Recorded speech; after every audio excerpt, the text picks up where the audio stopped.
KG, and welcome to Young and Proud Educators, where we speak everything education. Everything education. Education now, education future. Guys, in this video, we are going to speak about the disadvantages of sending your child to a school where you do not teach. So I speak particularly to teachers. Yes, you. So what are those disadvantages, guys? One of those is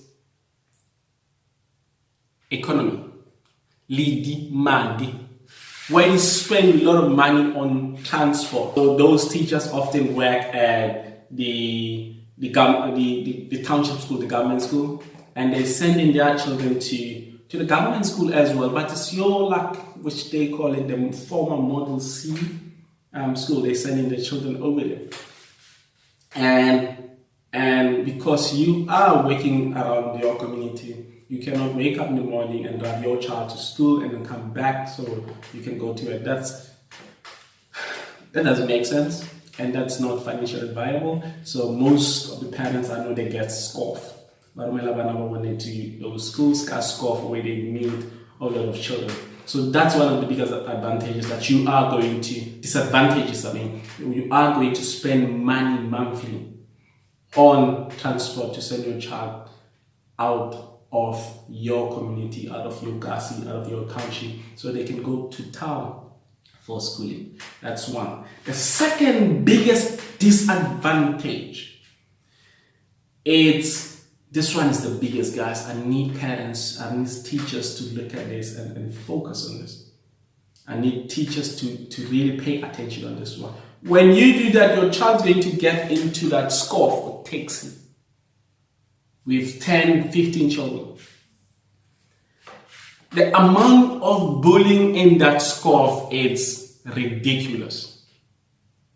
We don't often speak about it, and it's not often reported. But hey, that's one of the biggest disadvantages.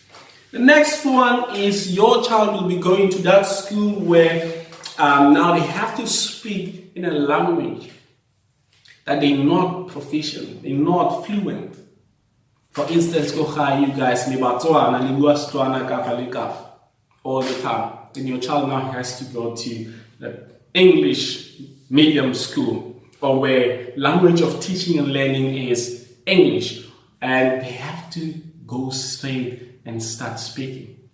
It's not possible, guys. The research say for the child to really start learning other languages, they need to at least spend 6 years in their basic language, in their mother tongue, so they can be able to now start learning English, to now start learning in other languages. Full 6 years.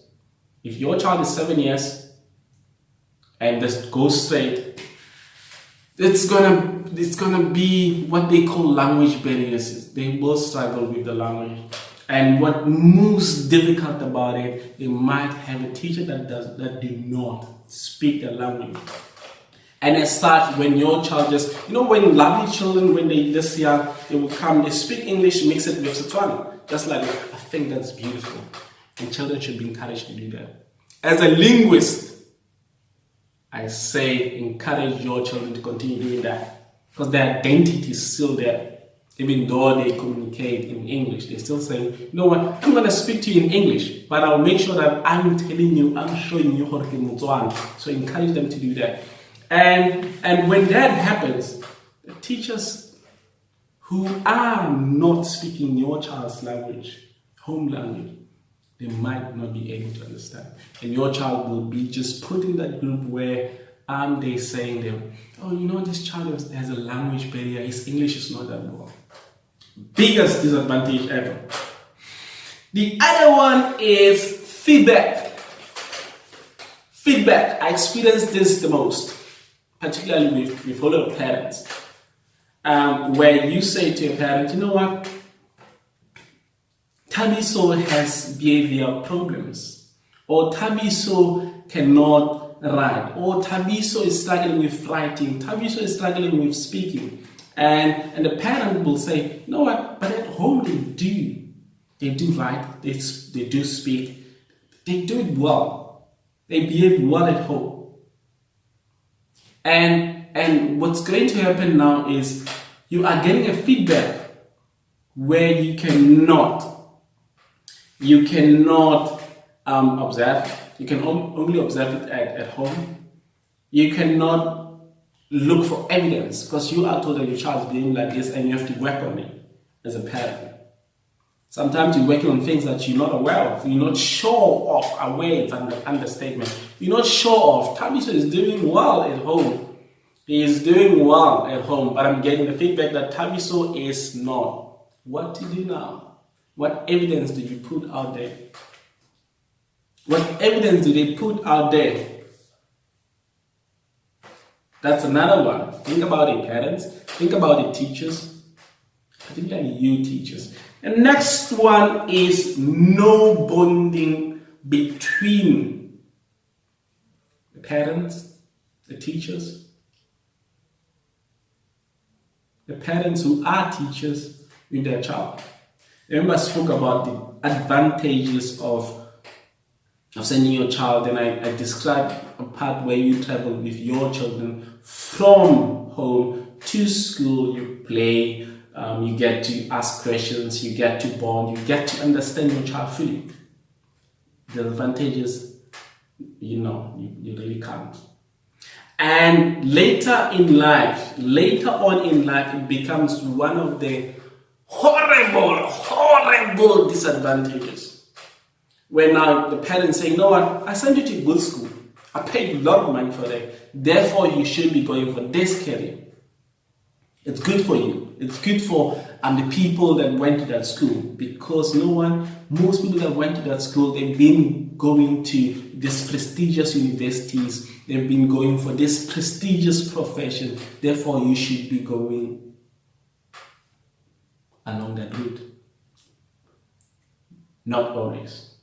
That's the biggest, and that's when now you're going to have parents and the child fighting. The child wants to be creative, he wants to go into music, he wants to go into art, he wants to go into dancing. But the parents say, hey, we pay a lot of money for you. You must be a doctor or whatever. And the parents want the child. The other and the last one for now, but I didn't get all of them, but this is the last one for now. Where your children now get to secondary school, children at secondary school are very interesting children. Where they now start creating events that do not exist. So they can go out, go to the mall, spend time with friends, spend time with boyfriends and girlfriends, and they come and lie to you, mama le papa. I have this study, we've got this event, we're going to wherever, we need this much money. And because you as a parent, you want, all these parents, all of us need to want my children to do well. So you're gonna give and give and give, and they'll go this way to do whatever they want to do, crazy things that they really want to do.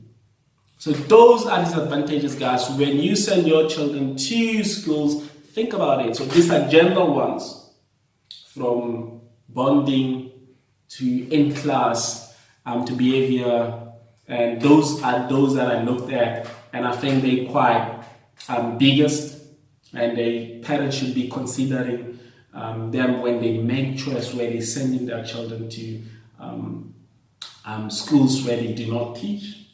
Teacher, please, I'm talking to you. So, guys, I'm gonna end it here. Please subscribe. Please, I beg. Subscribe. Peace.